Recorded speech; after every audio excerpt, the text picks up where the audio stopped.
Hello hello. आवाज़ सही आ रही है जी। हेलो बच्चों, कैसे हैं आप सब। आज की क्लास में हम पढ़ने वाले हैं स्थिर वैद्युतिकी यानी इलेक्ट्रोस्टैटिक्स। ठीक है। इलेक्ट्रोस्टैटिक्स में हम पहला चैप्टर शुरू करेंगे, इलेक्ट्रिक चार्ज एंड फील्ड, वैद्युत आवेश और क्षेत्र। ये क्लास इसलिए इम्पोर्टेंट है क्योंकि बोर्ड के एग्जाम आने वाले हैं और बोर्ड के एग्जाम के नजरिए से हमने इस क्लास को स्टार्ट किया है। एग्जाम से पहले मोस्ट इंपोर्टेंट क्वेश्चन पर हम बस फोकस करेंगे, ज्यादा बात नहीं करेंगे। ठीक है, तो क्वेश्चन शुरू करते हैं हम। ओके, चैप्टर का नाम लिख लीजिए, कॉपी और पेन निकाल लीजिए। शुरुआत करते हैं बहुत ही जोश के साथ। ठीक है। ओके, पहली क्लास में पहला चैप्टर रहेगा आपका।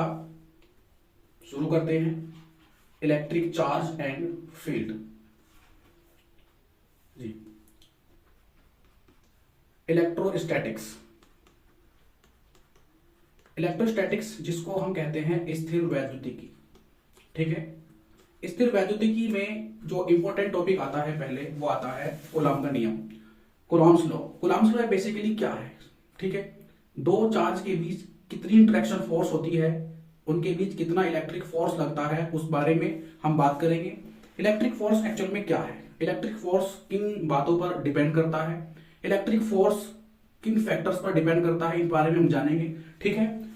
मान लेते हैं हमारे पास दो चार्ज हैं। ठीक है, मान लो हमारे पास एक चार्ज है प्लस Q1 और दूसरा चार्ज कोई इसके आसपास कोई दूसरा चार्ज है, मान लेते हैं प्लस Q2। ठीक है, और उनके चार्ज के बीच की जो सेपरेशन है वो हम कुछ कंसिडर कर लेते हैं, कितनी R। ठीक है, दो चार्ज हमारे पास है, अलग अलग अमाउंट के हैं, दोनों के बीच में डिस्टेंस स्मॉल r है। इनके बीच लगने वाला कितना फोर्स इनके लगेगा, इनके बीच में वो कितना होगा, वो डिपेंड करता है अकॉर्डिंग टू कूलॉम्स लॉ। ठीक है, लगने वाला फोर्स डिपेंड करता है दोनों चार्ज के मल्टीपल के प्रोपोर्शनल होता है, यानी proportional to Q1 and Q2। ठीक है, दूसरा एक इस पर भी डिपेंड करता है, फोर्स डिस्टेंस के स्क्वायर के रेसिप्रोकल होता है, यानी डिस्टेंस जो दो चार्ज हमारे पास हैं इनके बीच की डिस्टेंस कितनी है, इसके रेसिप्रोकल के स्क्वायर के पर डिपेंड करता है। अगर दोनों चार्ज के बीच की डिस्टेंस बढ़ती है तो फोर्स ऑटोमेटिकली क्या हो जाएगा, कम हो जाएगा। ठीक है, अगर डिस्टेंस को हम इंक्रीज करते हैं, चार्ज के बीच की डिस्टेंस को इंक्रीज करते हैं, तो लगने वाला फोर्स, इलेक्ट्रिक फोर्स, वो क्या कर जाएगा, कम हो जाएगा। ठीक है, और ऐसे ही अगर हम दोनों इक्वेशंस को मिला लेते हैं, दोनों लॉ को मिला लेते हैं, तो हमारे पास मिलता है F proportional Q1 Q2 upon में R स्क्वायर। ठीक है, R स्क्वायर हमें मिलता है। प्रोपोर्शनलिटी का साइन हटाएंगे तो कोई कांस्टेंट आता है, yes, F is equal to 1/4 pi epsilon naught. Okay, ये कहां लग गया, एप्सिलॉन नॉट, इसको रफ कर देते हैं यहां से। ठीक है, यस, तो ये होता है F is equal to 1/4 pi epsilon naught Q1 Q2 upon में R स्क्वायर। समझ में आ रहा है? यहां तक हमने दो चार्ज लिए हैं, दोनों चार्ज के बीच में कुछ ना कुछ डिस्टेंस होगी, वो डिस्टेंस किसी में मिलीमीटर में भी हो सकती है, सेंटीमीटर भी हो सकती है, मीटर में भी हो सकती है।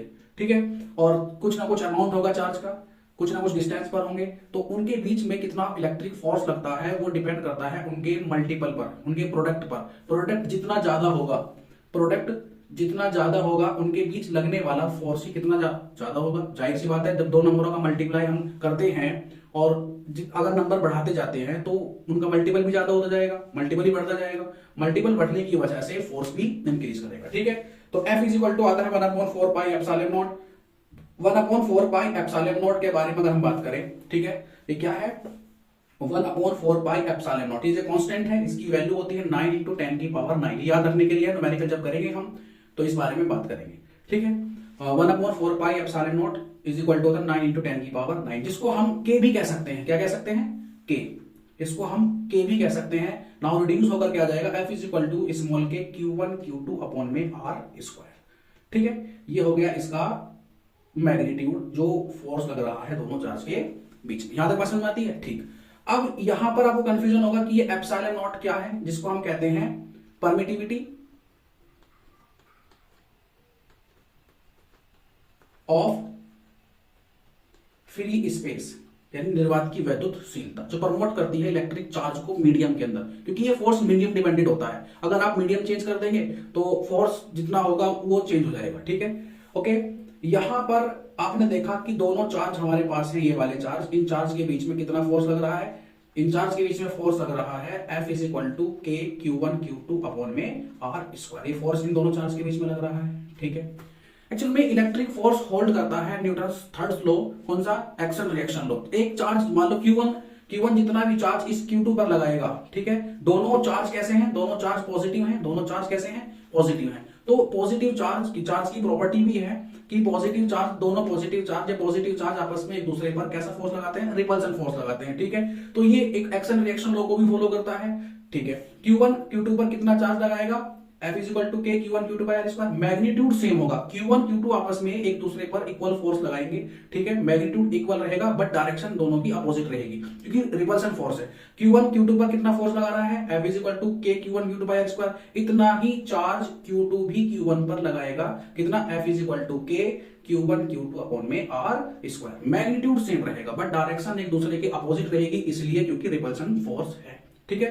डायरेक्शन किस को फॉलो करेगी, लाइन ज्वाइनिंग, दोनों चार्ज के बीच में जो लाइन आपने लगाई है, लिखी है, जो लाइन दोनों चार्ज को मिलाने वाली लाइन के अलोंग इनकी डायरेक्शन होगी, ठीक है। ये एक सेंट्रल फोर्स भी है जो कि सेंटर डिपेंडेंट होता है, ठीक है। तो हमने आपको बता दिया कि दोनों चार्ज के बीच में कितना इलेक्ट्रिक फोर्स लगता है, बट डायरेक्शन की अगर बात करें तो डायरेक्शन इन दोनों चार्ज को मिलाने वाली लाइन के अलोंग होती है, ठीक है। तो F is equal to force निकल के आ गया हमारे पास 1/4 pi epsilon naught Q1 Q2 by R square. ये होता है इसका मैग्नीट्यूड, ओके।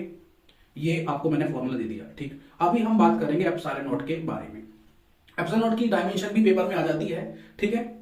चलिए आगे चलते हैं, यहां तक बात समझ में आती है आपको, ठीक है।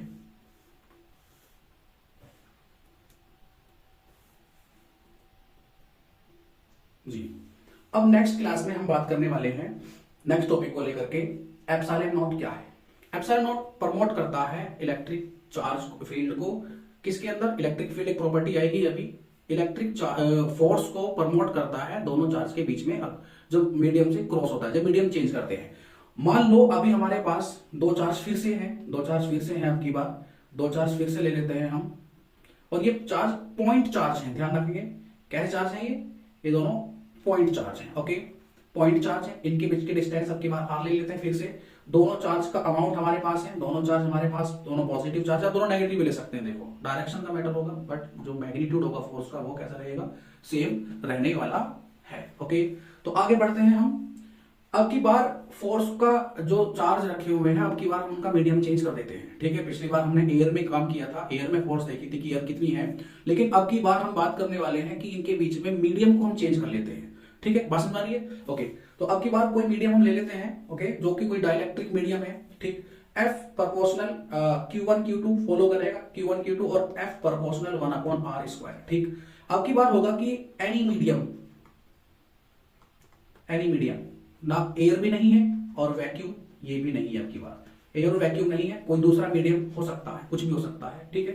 तो F इज इक्वल टू आ जाएगा 1/4 पाई एप्सिलॉन नॉट। यहां पर आप एक नंबर लिखेंगे कैपिटल के, जो कि डाइलेक्ट्रिक कांस्टेंट है, जो मीडियम डिपेंडेंट होता है, जो मीडियम की वैल्यू होती है, एक नंबर होता है, बाकी सेम रहेगा सब कुछ, Q1 Q2 अपॉन में आर स्क्वायर, ठीक। तो F मीडियम में है इसलिए यहां पर लिख लेते हैं F medium, yes, F medium is equal to हो जाता है 1/4 पाई एप्सिलॉन नॉट को लिख लेते हैं आप, ठीक, 1/4 पाई एप्सिलॉन नॉट कैपिटल के और Q1 Q2 by R square, ठीक है। बस इसमें डिफरेंस है के का, डाइलेक्ट्रिक कांस्टेंट का। इसको इक्वेशन सेकंड कह लेते हैं हम, और जो इक्वेशन ऊपर आई थी हमारे पास, कहाँ है ये रही, ये कहाँ गई, ये रही, ठीक है। ये है हमारे पास F एयर या वैक्यूम कह सकते हैं, ठीक। के की वैल्यू के लिए 1 होती है। दोनों इक्वेशन को हम डिवाइड कर लेते हैं, यस यहाँ कर लेते हैं, चलो।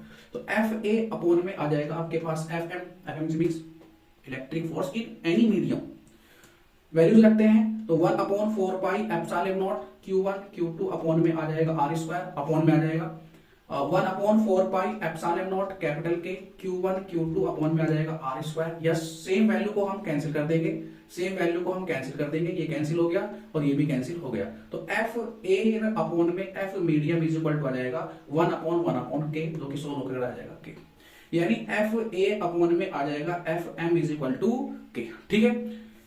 इससे ये मिलता है हमें कि दोनों अगर देखा जाए अलग अलग मीडियम में देखा जाए, F A is equal to आ जाएगा के मल्टीप्लाई एफ एम।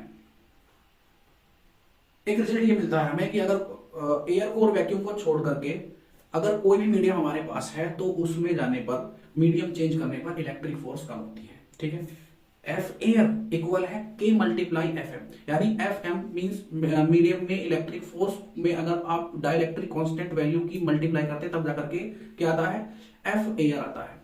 ठीक है, क्या आता है, एफ एयर, यानी एफ एम की वैल्यू कैसी है, कम। इन दोनों का रेशियो किसके इक्वल है, डाइलेक्ट्रिक कांस्टेंट के। ठीक है, यहां से हम एक नंबर का एमसीक्यू आपको मिल जाएगा, यहां से मिलेगा आपको एक नंबर का एमसीक्यू। ठीक है, आज की क्लास ये खत्म करते हैं, छोटा सा टॉपिक है, पढ़ते रहिए, एमसीक्यू लगाते रहिए। तब तक के लिए मिलते हैं आपसे नेक्स्ट टॉपिक में। ठीक है।